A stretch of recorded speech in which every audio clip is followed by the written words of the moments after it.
माझ्या परिसरामध्ये 3,500 महिलांबरोबर माझं काम चालू आहे आणि बाईपच्या माध्यमातून आणि हे काम जगासमोर न्यायला सगळं आम्हाला बाईप संस्थेने मदत दिली, बाईपच्या टीमनी मदत दिली। म्हणजे त्यांनी आमच्या महिलांना काही मदतही पण केली, छोटी मोठी, काही बेण्याला मदत केली, काही गांडूळ खताच्या टाक्या बनवून दिल्या, आम्हाला जीवामृत पण त्यांनी बनवून दिलं का जोड खत म्हणून जीवामृत बनवायला शिकवलं।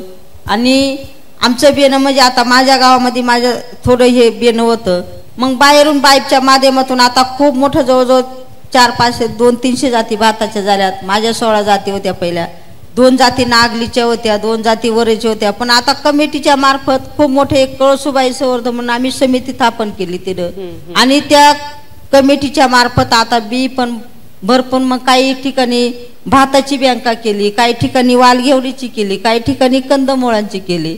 म्हणजे आमच्या परिसरामध्ये आता हे खूप मोठं काम चालू आहे।